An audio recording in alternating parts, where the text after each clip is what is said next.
Okay. Hey everyone, and welcome to this presentation for Prepping for Plants. So this is going to cover just some things about how to apply both for scholars and for mentors, and then we'll talk about the program in general. And most of this is an opportunity for you to ask your questions, which you can do at any time throughout the presentation. Please do not feel bad if you feel like you're interrupting me. My internet connection is always a little slow, so I might still be talking as you're talking, but as soon as I hear you, I'll stop and then try to figure out what's going on. Um, so please feel free to ask questions throughout. You can put them in the chat, which I have open, so I should see it. But you can also just speak into the meeting. So don't be afraid. My name is Maria Morrow. I am the Plants Grant Coordinator, so I will be your point person if you are sending emails to plantsgrant@botany.org, which I'll also drop in the chat here. That person will be me. So you can send literally any questions you have about this process to that email address, and I will get back to you within like a day or two. Okay, so let's start this out and see where we get. So first we'll start with an introduction to the plants program. This is your plants team. These are the faces that you'll see as far as who you'll be in contact with, who's going to be looking over your applications and pairing you with your mentors. So first is Heather. She is not here today because she's on the road, but Heather is the principal investigator of the plants program. She has been leading it for, I think, the whole time, 15 years. I myself was a plant scholar something like 12 years ago, and both Heather and Anne were kind of my main point people at that time too. So it's really great to have this continuity through the program. Heather's also the executive director of the BSA, so we're really fortunate to be able to get such good contact time with her because she's a busy lady, but such a cool person and so approachable. So don't be afraid to talk to her. The other person I'll introduce you to is Anne Sakai, and Anne is here in this meeting, and so I'll just pass it over to Anne to introduce herself. Hi, I'm Hi. Ann Sakai. Sorry, the lighting is bad. I have sunlight coming through and I can't get the inside lights bright enough. So I'm kind of in the shadows. And I'm very happy to still be associated with the program. And so Maria does a terrific job and Heather is a great leader of the whole society. So it's wonderful to be involved with both of them. Excellent. Thank you, Anne. Anne jumped in and served as one of our emergency mentors last year when we had somebody who couldn't make it to the conference. So we just appreciate everything Anne helps us out with. And then there's me. Okay, so Plants 3, this is the third iteration of the Plants Grant. It's been around for a long time. The general way how it operates is that it's mentor-based. So if you're here as a scholar, the idea is that we take you to the botany conference. We cover all of your expenses you need to be there, to get there, to exist there. And then we provide you with two mentors. One of those mentors is a near peer mentor. So this is something like a graduate student who's kind of close to where you're at, but just a little bit maybe ahead of your pathway. And they can give you advice, help you meet people, just be a buddy at the conference who might be a little bit more approachable. And then you have an established or senior mentor, and this is somebody who's a career professional, either a faculty member or working as an herbarium curator, or hopefully something along the pathway in a direction you want to go. Both of these people you're connected with and you coordinate with on a daily basis to attend talks together and just help each other have a good time. We also have training workshops for mentors and students. And this is where we kind of get together, talk about good strategies for the conference, how to be a mentor, how to get the most out of the conference. And so we have one of these for scholars individually, one for mentors individually, and then we have a whole meeting where we put the pods together and you get to meet before the conference and figure out kind of what your schedules will be like. We also emphasize connection. And so this is thinking about like everybody as whole people, the scholars as whole people, the mentors as whole people.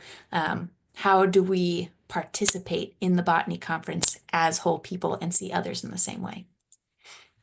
And we highlight existing, broadly defined career options. So a lot of scholars who are coming into this program are not really going to know exactly where they want to go. Maybe you just took your first botany class and you're so intrigued, but you don't really know what it looks like to be a botanist or go into the field of botany. And so this is an opportunity to look at some of those. For those of you who have a better idea of where you want to go and what you want to do, it's an opportunity to make connections along that path, see some people who are going that way, and see if it's something you're really interested in. And I have a question in the chat here. How many students will be awarded travel grants? And how much is the conference? Just the conference entry fee. If we'd like to go and did not get a travel grant. Okay, so I will get to this later in the presentation. People-wise, it always depends on our funding, but last year we were able to take 20 scholars, and I think we're able to take 20 again this year, which is great. So that means 20 scholars and 40 mentors. And then combination of discussing scientific talks, networking, small group interactions, and career path exploration. So we try to do the whole package for the whole person with the plants grant. And this is our squad from last year. So this is after one of our meals.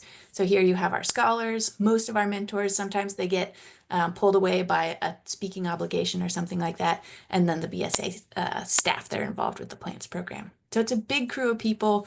You're going to find people you really like in there, people you really bond with, people with very different experiences and very similar experiences. So it's just always really rewarding to do. Okay. What does it provide? This gets to the rest of that question you just asked. So every scholar gets a 3-year student membership.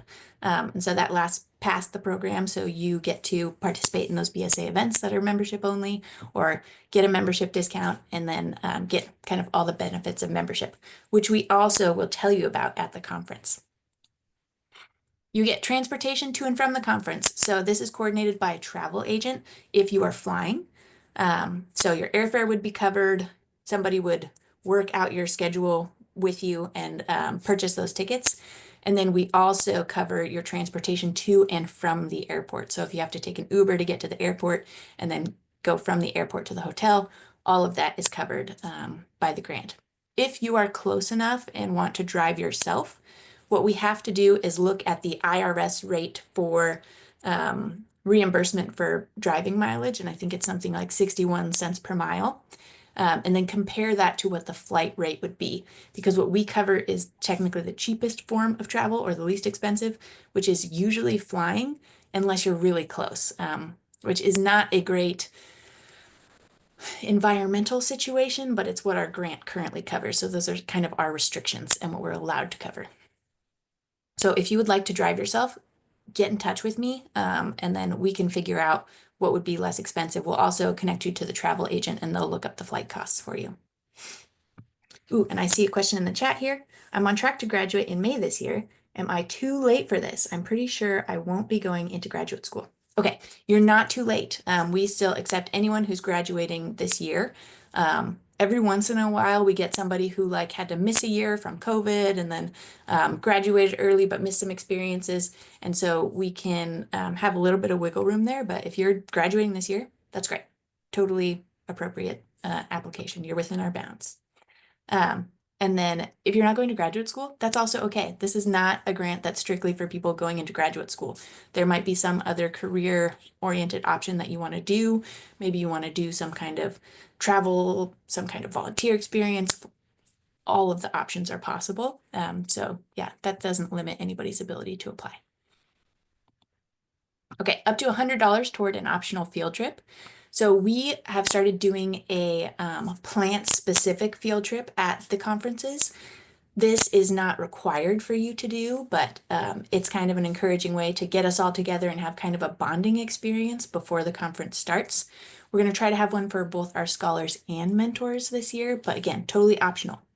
The conference will have something like 10 different field trips that you might want to sign up for. There's almost always a fern-based one. There's usually a few that are specific to the locality, like go to the local botanical garden, go on a particularly beautiful, cool botanical hike.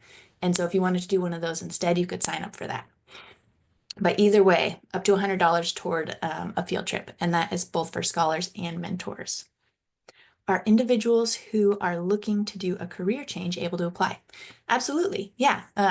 So we are looking for people who are doing something within botany, but botany is really expansive. Um, so if you are applying as a scholar, that is restricted for students. So it's underrepresented undergrads. And that's kind of the boundaries of our grant. But if you have specific questions, like I'm in a weird situation that might kind of qualify, please feel free to get in touch with me, and then I'll get in touch with our higher ups and figure out whether you're, I'm looking for a particular word, eligible or not. Yeah, just email plantsgrant@botany.org if you have like a fringe case situation where you're not sure. We also cover your conference registration fee, which for students I think is around $250. It ranges depending on where you're kind of at in your pathway, depending on what you can likely afford, but I think the student fee is $250. There's other travel grants through the BSA, and then there's a lot of like things you can get through schools that you go to sometimes to be able to get to the conference. The Plants grant is amazing in that it covers kind of everything, including meals. So I encourage you to apply for this one, but apply for others too, because you can pick and choose which one you'd like to take. Okay, some group meals are provided. So we get your dietary restrictions beforehand. We make sure that we can feed you, and then we coordinate with our conference and hotel and make sure that they can feed you. And then we have some group meals, and those are required meals where we meet with just the scholars or the scholars and the mentors a few different times throughout the conference. The rest of the time, you're kind of on your own for meals, but we provide you a meal stipend, and that's based on the IRS rate for like breakfast or lunch or dinner. And so we calculate that all out for which ones you'll need, and then we give you a check at the beginning of the conference to cover all those funds. And then always I make sure to reach out to everybody and say, if there's some reason why you wouldn't be able to cash a check, let me know, and then we can work that out. So don't feel like you'd be restricted there. And the last part, immersive mentored experience with a near peer and established career professional mentor. So these are your 2 points of contact to kind of like be with you throughout the conference. But often the scholars just form a sort of cohort and rove around together and do lots of fun stuff together. But I would encourage you to make use of that time with your mentors. Okay, so any questions so far? Hey, I have a question. Yeah, go for it. Yeah, so let me turn my video on. I am working on an undergraduate research experience currently, and my research group is planning to go to the conference. And so I was talking to my research advisor, and she was saying I should ask if y'all would be able to possibly assign a mentorship because she's a BSA member. Assign a mentorship to one of your research experience people? Yeah.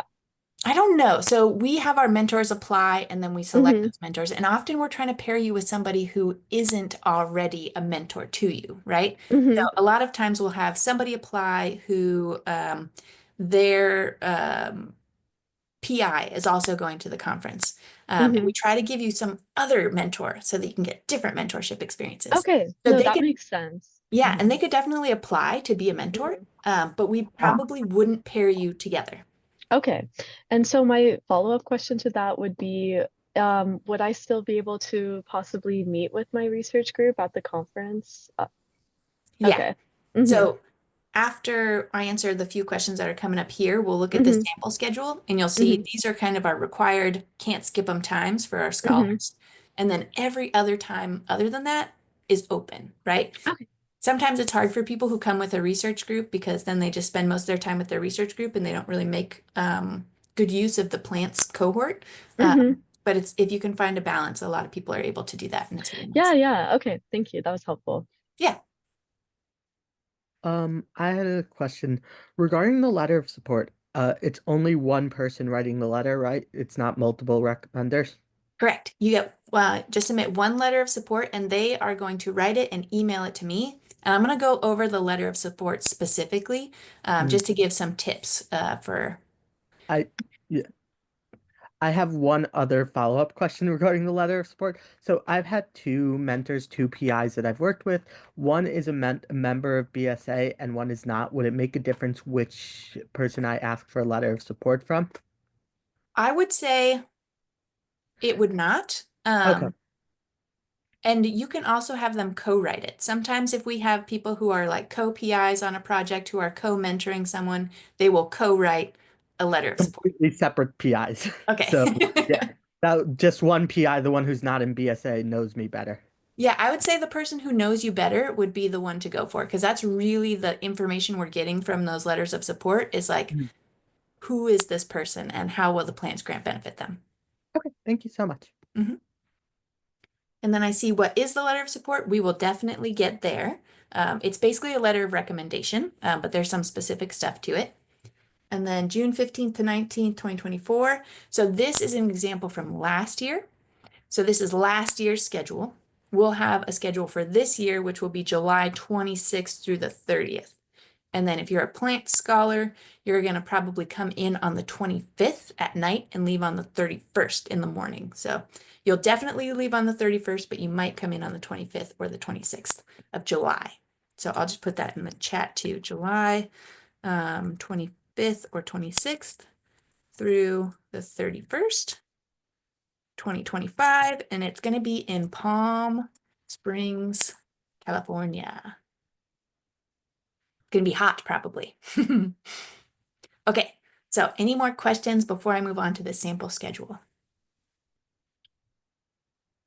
An address. Ooh, I actually do not have the address yet. There is an address and I could get it, but I personally don't have it yet because we had to change venues because the original venue we were going to go to in Tucson ended up doing some renovations during the time that we were booked to have our conference there. So we had to change kind of last minute. So I'm not sure what the conference center in Palm Springs that we're going to is.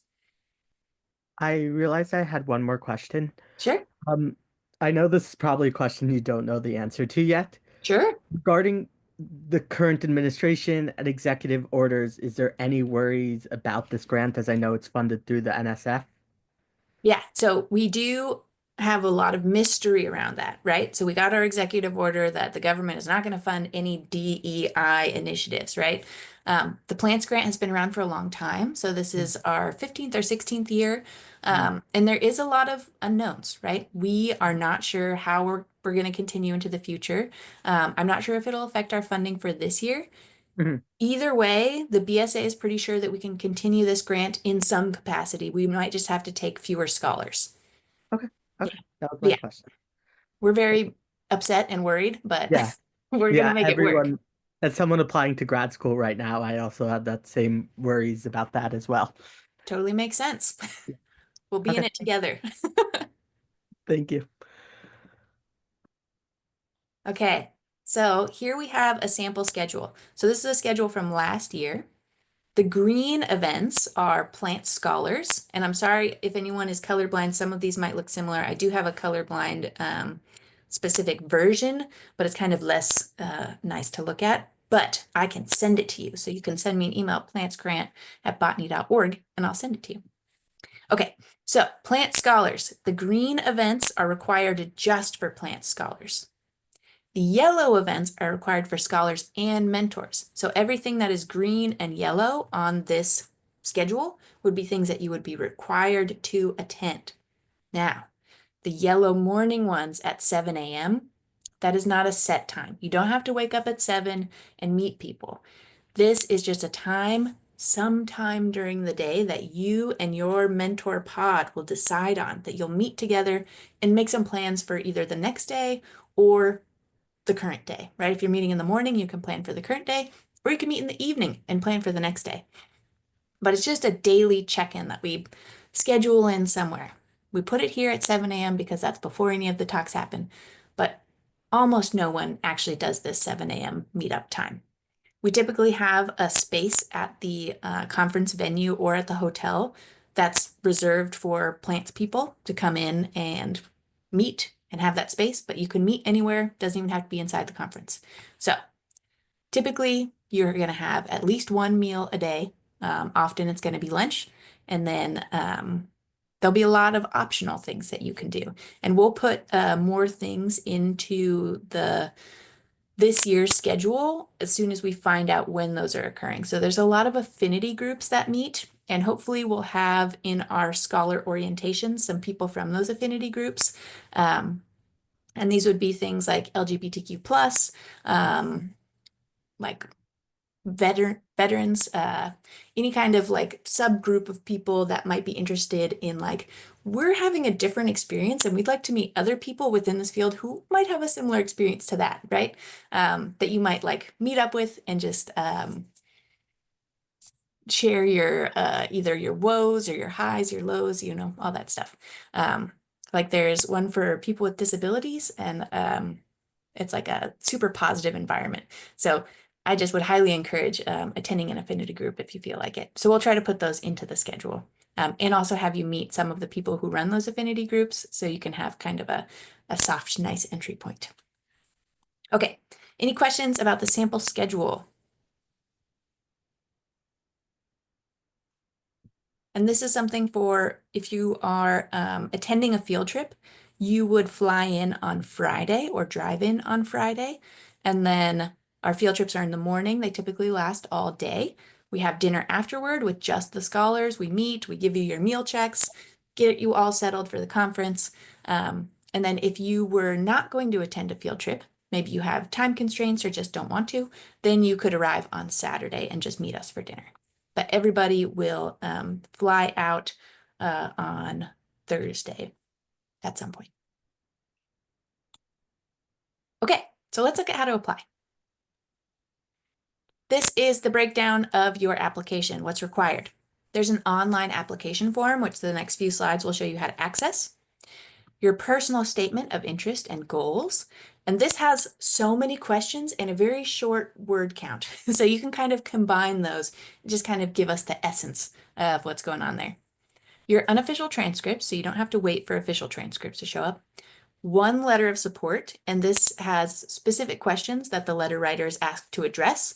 But if they want to emphasize something else, you know, that's totally fine. But we have some recommendations for them and tips that you can send them. They're going to write that letter and they're going to send it to me at plantsgrant.org, and I'm going to attach that to your application.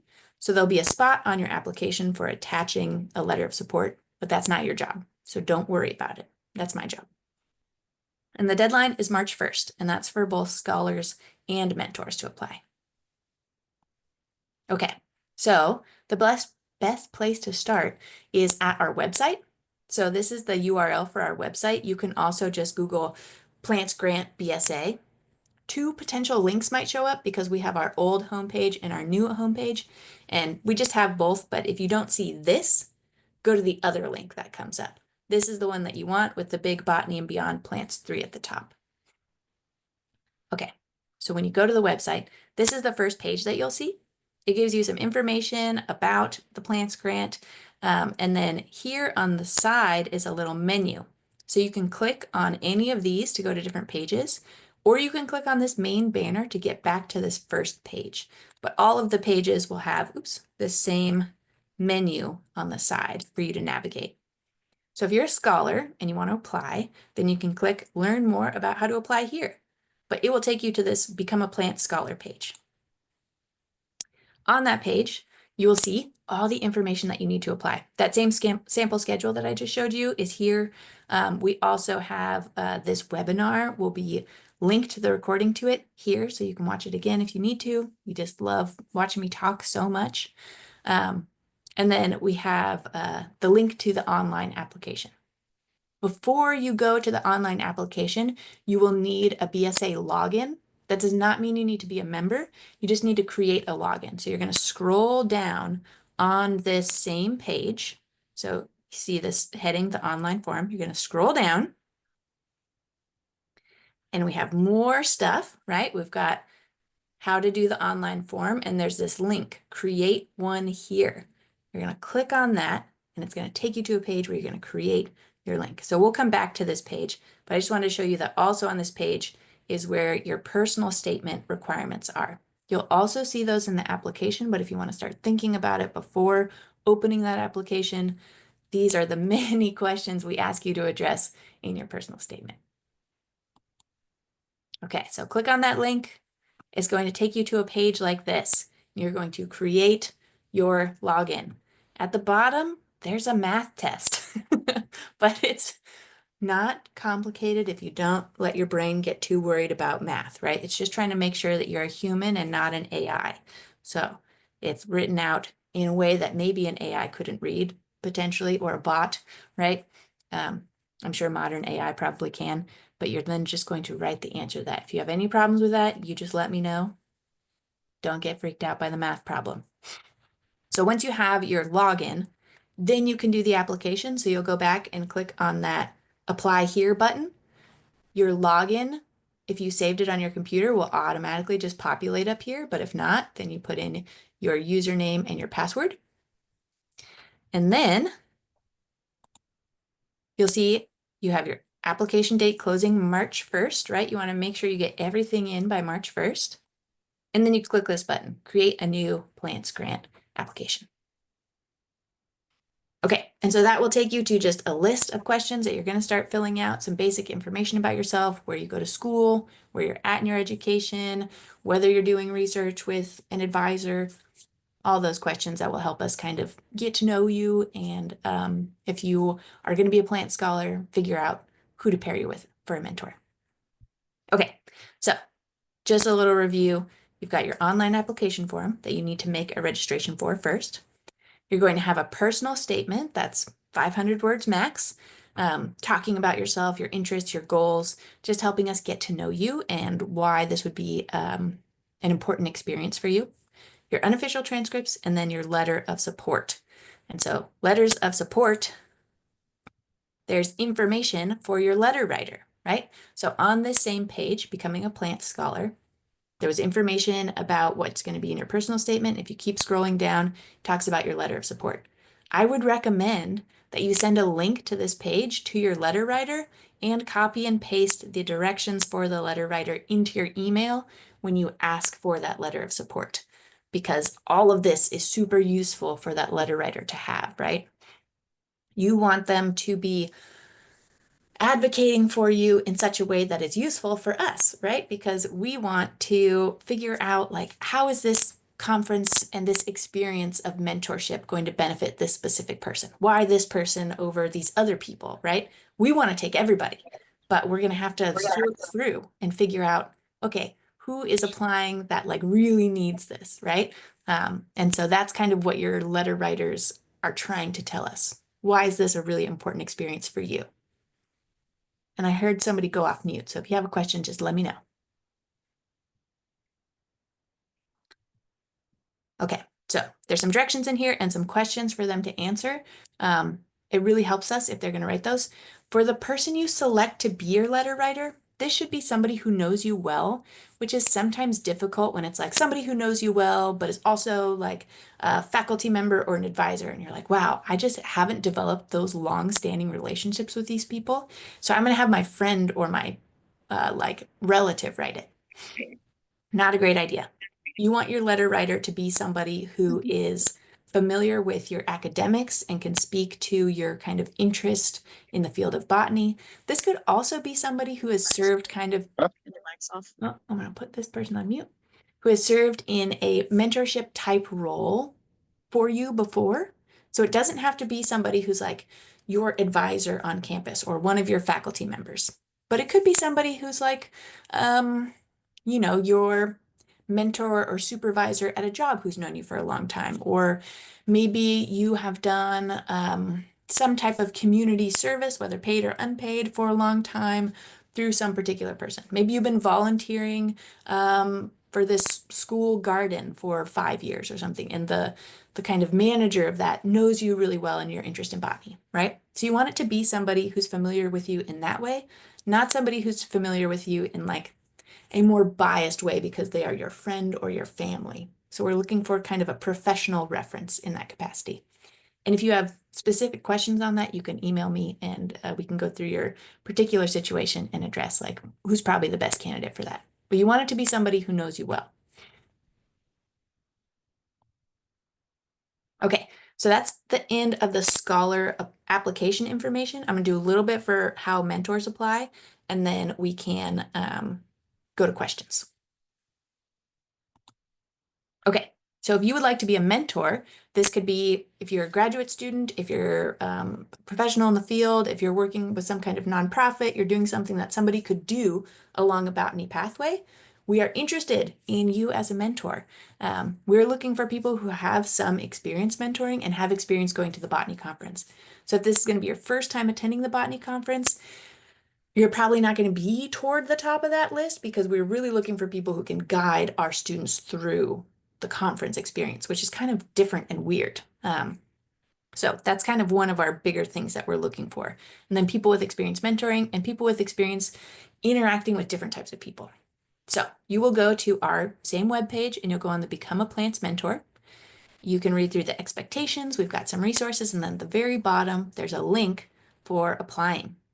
Again, applications are due by March 1st, and you'll see this form. There's a few different questions on here, and people tend to just kind of answer the question that's presented without really thinking about it in context. We are looking for information about you to determine your mentorship capacity and whether you'd make a good fit to be paired with one of our scholars, right? And so think about all these questions in context. It's not necessarily like trying to change information about who you are. Like, we don't want that. But what we want is, like, when we ask you about what's your research interest, and if you just say like fossils, right, or paleobotany, that's helpful. But if you were to say kind of what aspects of paleobotany do you specifically work with ferns, something like that might help us hone down who we could pair you with as a scholar.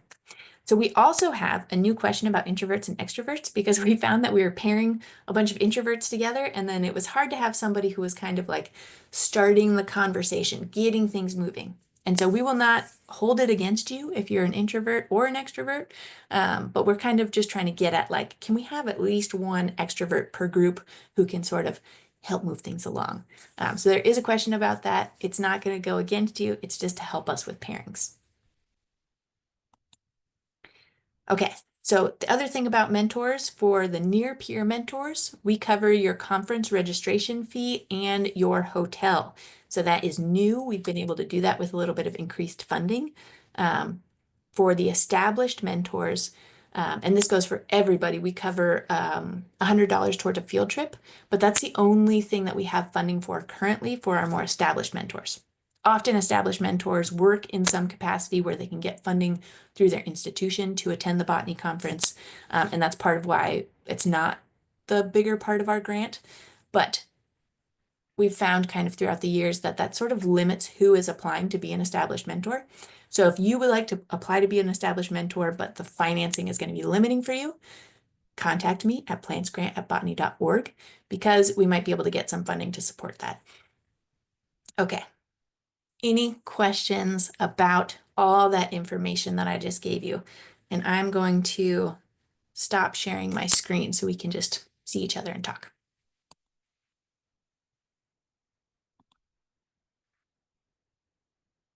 And you can speak out loud or drop them into the chat. No question too big or too small. Hi, this might seem kind of dumb, but I'm curious, like I've actually like hadn't heard of this conference until I saw the flyer for it that I was sent through my school. What is the conference for? Great question. I hadn't heard of the botany conference either. I didn't really even know what a botany conference was before I applied for the Plants grant. So it's like a really big event every year that, like, anybody who is doing work in the field of botany, usually research, can go to, and anybody can go. You don't have to be doing research. I'm going to try to explain this in the right way, but I'm not a botanist, so apologies if I get it a little bit wrong. But my experience of it is, it's just a bunch of people who are really interested in botany and want to know what's going on in the field. So we get together every year and we have a couple days where there's field trips and workshops. And so you can, like, say you're going into graduate school and you really want to learn some kind of like software situation to figure out leaf surface area, right? And there might be a workshop on that. So you're going to go to that and you're like, yes, exactly what I needed to know. So there's some of those for people who are trying to figure out some new skill. There's a whole teaching section, so that's usually the stuff that I go to because I teach botany. And so I go see people present on cool new stuff that they figured out of ways to teach people about different weird topics that are kind of hard to get people to understand, right? If you're super interested in mosses, you might attend the conference and go to all the bryophyte talks because you want to figure out what are people learning about mosses right now, right? And so it's kind of a place for people to share new discoveries, current work, and then to network. And I'm going to pass it over to Anne because Anne will probably be able to say some good stuff. Right. So I don't usually call myself a botanist, but more of an ecologist, but I've certainly got a degree in botany and been going a long time. So the Botanical Society of the botany meetings are meetings of several societies, including the largest, which is Botanical Society of America, but there's also plant taxonomists and curators, herbarium curators and things like that. So Maria covered a lot of the topics. But if you were to try to think about what kinds of talks you wanted to go to, there would be talks organized by concept. So within, say, ecology, there might be a lot of different sessions where there might be anywhere between 5 and 8 talks that are 10 to 15 minutes long that are on pollination biology or on they might even be more specialized and try to organize the talk. So these are dealing with butterflies and these are dealing with beetles or something like that, so that they get fairly specialized, but you can tell by the organization of the groups what you might be seeing. Or they're also organized by say forest ecology, and you might be looking at a lot of different things, and they might be organized by different parts of the country, and whether you're studying northeastern forests or forests in South America or orchids or that sort of thing. The taxonomists might be looking at different groups of organisms and that are related taxonomically, like this is all on orchids, this is all on maples, this is all on bryophytes or whatever, right? So you can, they're cutting across topics by organism, by ecosystem, or and also a lot on plant genomics and the ways that you approach these problems. And so there are a lot of technical talks, but they'll also be scattered within some of the other sessions, but also specifically on this is how you do this kind of technique, or this is the latest. And there are a lot of workshops on Sunday, I think it is, where they say, okay, this is an all-day workshop on how to do X. And if you've never heard about it, this is for you. And a lot of times that's very useful if you're a student and you've read about these things and you have no idea what it really means or how it's different from when you wandered around and you looked at a leaf and said, oh, this has a toothed leaf versus, you know, this kind of venation versus, oh, its DNA is like this and it's related to these other things because of the molecular biology. So almost anything, it tends to have less, there's some, but it tends to have less plant physiology. But there is some of that. And so if you have specific areas like that you're interested in, please feel free to contact Maria and she can reach out to several of the rest of us who might be able to guide you too. Does that help? Yes, I was actually, you mentioned the different talks. I was wondering, do you know if there are any that are about like medicinal botany? Hold Medicinal? on just a sec. My husband's on a different conversation and is talking louder than I am. What did you want? What area? Medicinal. Um, it depends on year to year, whether there are sessions that are organized on that or not. Do you want to answer that, Maria? And there's some times when there are talks that are on traditional knowledge about plants, but some years there are more talks in those areas than others. And a lot of that depends on which of our other companion societies choose to join us and are coming. And it also depends a little bit on the area where we're meeting. And I'm not sure, there's several tribal nations in the area of Palm Springs. I don't know how connected they are. We usually reach out to the community colleges and tribal colleges in the area where we're going, but since this was such a late shift, we're a little behind on that. So the answer is usually, but not as, it's not a whole day's worth of talks. But it's certainly not ignored. Yeah, there's often an ethnobotany section, and that might be 4 to 6 talks. There is an Ethnobotanical Society who Heather, our PI, I think is also the director or chair of, president. And so there's usually some kind of either a specific ethnobotany section, or it can kind of be sprinkled in throughout. When the conference schedule is posted and we know who all the speakers will be, you will be able to search through the conference schedule. There's a whole app, and you can just search through for like medicinal or ethnobotany, and then you can kind of mark those specific talks on your conference schedule, and it'll give you a little calendar and let you know when those talks are happening. Thank you very much. Yeah.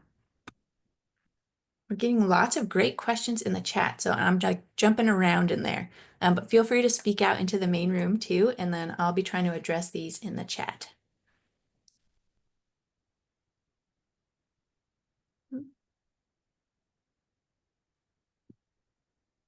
Oh, advice for writing the personal statement. So everybody's personal statement is different, right? Because everybody's different. You're trying to give us an idea of like where you're at in your journey. Like if you just took your first botany class, we want to know kind of that you're ready for the conference, or that like you'll still get what somebody would want to get out of the conference, right? So maybe you took your first botany class and you're super interested in one particular part of botany, or you're just like, I definitely know I want to go this way, but at this point, I really need some help figuring out which direction I want to go, right? The conference is a great place to do that. So kind of emphasizing within that context of where you're at, where you want to go, and how the plants grant could help you do that. For some people, it's just like, I'm a Black botanist and I want to interact with other Black botanists and feel like I belong in this field and feel like, see other people like me, right? So there's a lot of different reasons why this particular program might benefit you. For other people, maybe you've never really had mentorship. Like I really lacked mentorship in my particular pathway. And sometimes that has to do with just like, you never really get support. So then you don't feel like you need support, and you just kind of like truck on and do what you can, right? And so this is a huge benefit for people who haven't had that mentorship experience, because you can get to know what it feels like, learn what a mentor could be, and then learn to go seek that out, right? And so it's a good jumping point for that too. So I'd say for everybody's personal statement, it's going to be different, but you really want to emphasize where you are and how the conference will help you get to where you might want to go. And not just the conference, but the plants grant experience in general, which we provide mentorship and kind of like a lot of camaraderie, right? It's a very safe environment to be able to attend. I'd I like hope that helped. I'd like to jump in. There were a couple questions that came in that were fairly easy to answer. One of them is, how long do graduate students usually talk? First, I'd say that there are 2 ways that people generally, well, actually 3 ways, generally present at meetings. But for most students, they're either giving a presented talk, which is, I don't know, it's 10 or 12 minutes and a total of 15 minutes, because they'll try to allow time for questions. And those are in the, the contributed paper session. But the more common way for undergraduates to present is through poster sessions. And those are great because at the poster sessions, you bring a poster, you're standing by your poster at a designated time, and people have a list of the poster topics and abstracts, and they will come and seek you out to talk specifically to you about your poster. And that's where you often get some of the most interested people in a most extended conversation. So if you're not sure that you want to stand up in front of 30 people or 50 people or whatever and talk about your research, the posters are a great way to do it, and you'll often get better feedback because people have more time to talk to you. I'd also like to say, for those of you who are thinking about going to a conference for the first time and wondering what your background should be, Maria won't believe this, but I was actually fairly shy as a graduate student. And when I went to my first conference, I was in my last year of graduate school. I'd never been to a conference before, and I had no idea what was happening. And it would have been extremely helpful to have a mentor that I felt I could go up to and say, hey, how do I meet so-and-so? Which is one of the great things that the mentors can do. And even if they don't know them, they can feel free to walk up and say, hey, I have a student who'd really like to meet you, and introduce you. And that's very helpful. My own background when I applied, I was a biology major, but I only had 2 plant courses to my name. I had a plant physiology course and a plant systematic/field botany course, and that was it. I had 2 courses, but I was going to graduate school in botany. But I had also taken general genetics, and I'd taken a general animal physiology course, and I'd taken intro bio, and I'd had enough courses that I could understand the things that were being happening, even if I'd gone as a first-year graduate student, and also understand the courses that I was asked to take as a first-year graduate student. So you can judge on your own how well the general biology courses you've had will help you with your background and trying to understand some of the talks. And there'll be many, many talks that you won't have a clue about, but there should be a lot that you are very interested in and can understand, because most of the speakers will be trying to talk at a level that people can understand.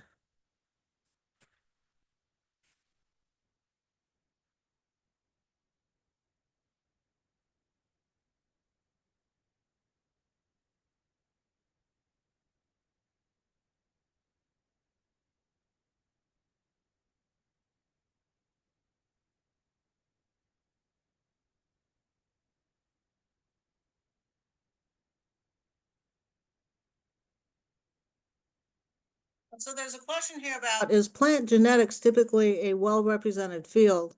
And depending on what you mean by plant genetics, the answer is absolutely yes.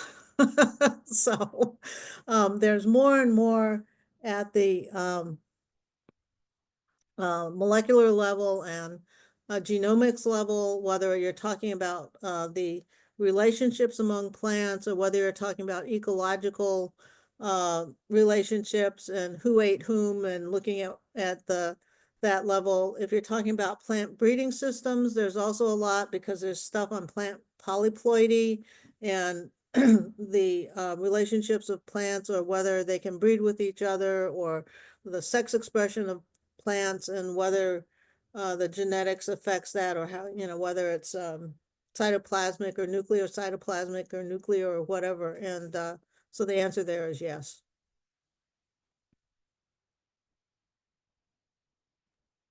And then we got a question that says, bit of a tangential question. Do you know of any universities which have revived their programs in botany? Asking for some friends. My university's botany program is not what it used to be, unfortunately. I'm interested in gathering information on those programs which are doing well. Yeah, it's hard to know. Also, as a non-botanist, I teach at a community college too, so I'm kind of out of touch with the larger university system. But we have a connecting university. Used to be Humboldt State University. Now it's Cal Poly Humboldt. They have a really good botany program where you can take very specific botany classes. Like you can take phycology, you can take lichens and bryophytes, you can take developmental plant anatomy, you can take paleobotany, you can take like 6 different mycology classes. So we have a lot of really kind of specific niche classes. And even though we've lost some of our botany faculty, I think those have just recently been replaced. And so there's a good thriving program there, but I'm not really aware nationwide. But if anybody here feels like they have a really good botany program at their school, they could maybe drop some information in. Yeah, I would also say I'm at the University of California at Irvine, and there are a lot of Cal State universities around us.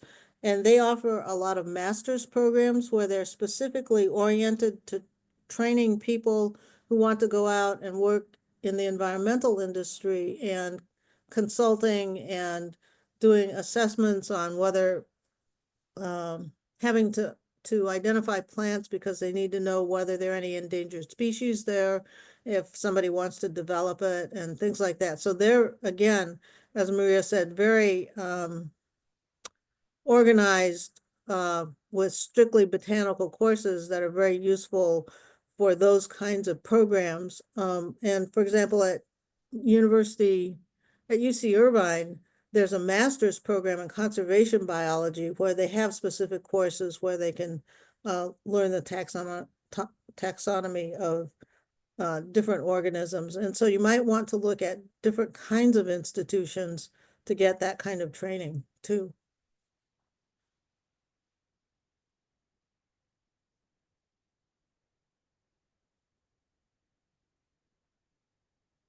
So there's a question I've been trying to figure out exactly what is being asked, and it's about like if you apply for the grant but are not selected and if you can still participate in stuff. And I'm wondering if you're meaning to participate in like the plant specific things, like where we have dinner together or get mentorship, or if you just mean the conference in general. Because if you apply for the plants grant but don't get it, typically our specific plants events we keep to just the plant scholars and mentors because otherwise they get too big. Like we'll have 40 scholars and 20 mentors, so that's 60 people.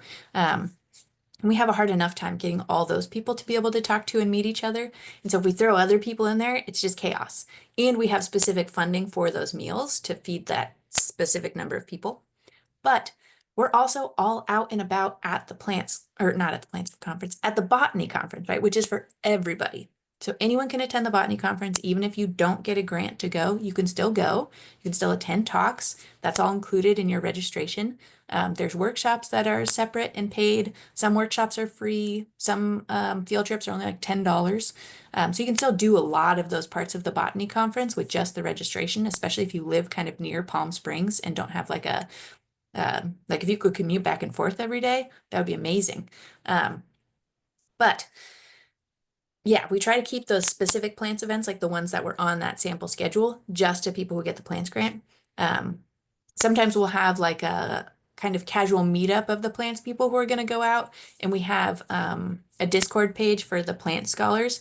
And so we might put out a blast to like people who've applied but didn't get it to be like, hey, if you want to join up and meet with some other people kind of at your same level, like as an undergrad in botany, like feel free to, they're going to go out to wherever location tonight and you can meet them there, right? That kind of thing. The other thing is, if you're an undergraduate, there are specific conference meetings for undergraduates to get together, and I don't know what they're called. Anyway, it's very clear that you can meet a whole bunch of undergraduates, not just the plants people there. And so it's a fairly young society and it's a fairly young conference. I think last year, something like a third of the people attending were students. And so it's not like a bunch of old professors walking around. There are a bunch of old professors, but that's not all the people that are attending. And it's pretty easy to find people to hang out with. One of the other questions that showed up on the chat was if you apply to the plants program, but you're applying to other travel awards for this conference, will plants know? And the answer is no. So you need to tell us if you're applying for plants, but you also have these other opportunities, or especially if you get the other opportunities and you want to go through them, that's fine. And we won't hold it against you, but it's very helpful for us to know what else is out there for you. Because sometimes the schools will help with your funding and that sort of thing. And that's also helpful for us to know.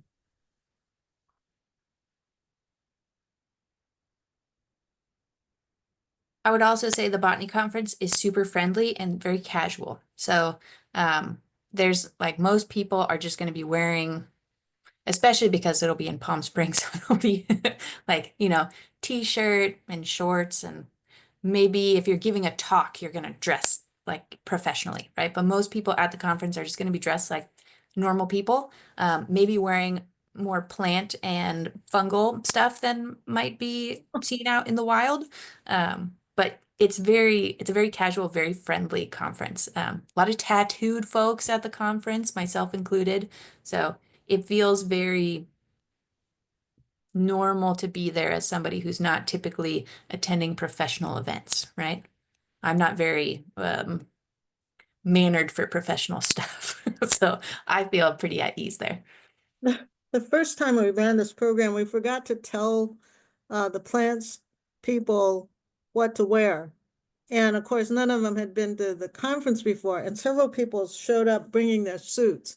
And we were like, oh no, I know what goes in next year. Well, you don't need to bring a suit. But you can if you want to. That would also Yes, be really that's fun. also true. I would love to wear a suit. I have before at the conference, and I would do it again. Often, even if it's really hot outside, the conference is really cold inside because people over like refrigerate the conference centers. So pack for kind of all sorts of weather. Like you want your clothes for being inside at the conference, but also your clothes for being outside in the hot heat. Any other questions we can answer for you today? I'm loving how many questions we've gotten. That's a great sign. I love when people ask questions. Another question. How are the plant geographers represented? Ooh, good question. Landscape and vegetation ecologists, people who study geomorphology and vegetation, soil scientists. We have had like good, I remember the conference I went to as a plant scholar, there was a whole section about the rhizosphere, and I was enthralled, and that kind of sent me in the direction that I went. Specifically, soil scientists probably are not going to be as well represented, but um, like stuff about organisms in the soil or potentially soil nutrients that had to do with plant growth or remediation. You'll get some talks like that. It really varies year to year on what the symposia and colloquia are, which are kind of like umbrella categories that people submit as like, I would love to arrange a group of talks about this particular subject, right? And so then they'll find people to give those talks, and you'll have this unique, like biogeography potentially section. But there's kind of some standards that you get every year. There's always paleobotany. There's always going to be something about systematics. There's always going to be something about evolution. Like you get these kind of major sections that you get every year. Mycology is kind of on the rise for being represented. There's a separate mycological conference, and there is a grant really similar to the plants grant that they just started having called Spores. So it's a similar like mentored undergraduate experience to attend the Mycological Society. And sometimes students do both. Last year we had one of our plant scholars who came directly from the Mycological Society conference. But I can't talk much about the Mycological Society conference. Even though I'm a mycologist, I always go to the botany conference. So I don't know. Yeah, But I would also typically, say that there's a lot of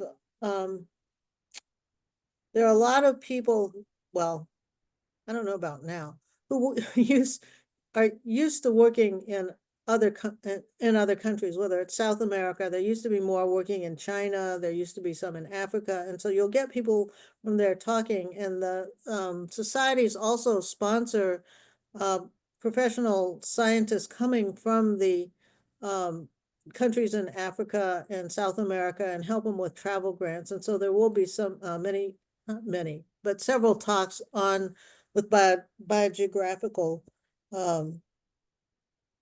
content. And then, as Maria said, there's a lot of plant soil interactions, whether it's with plants and fungi or plants and organisms in the soil or that sort of thing. yeah, there's a lot of pollination biology, which is really fun. You get more ecology that way. You sometimes get people who are entomologists who are presenting.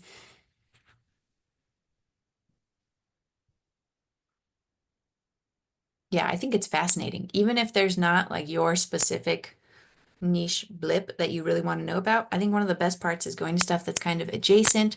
There's always a symbiosis section, so you get to learn about really cool stuff there. But yeah, going to things that you wouldn't normally think of as the thing that you're there for, I think is what the botany conference is all about.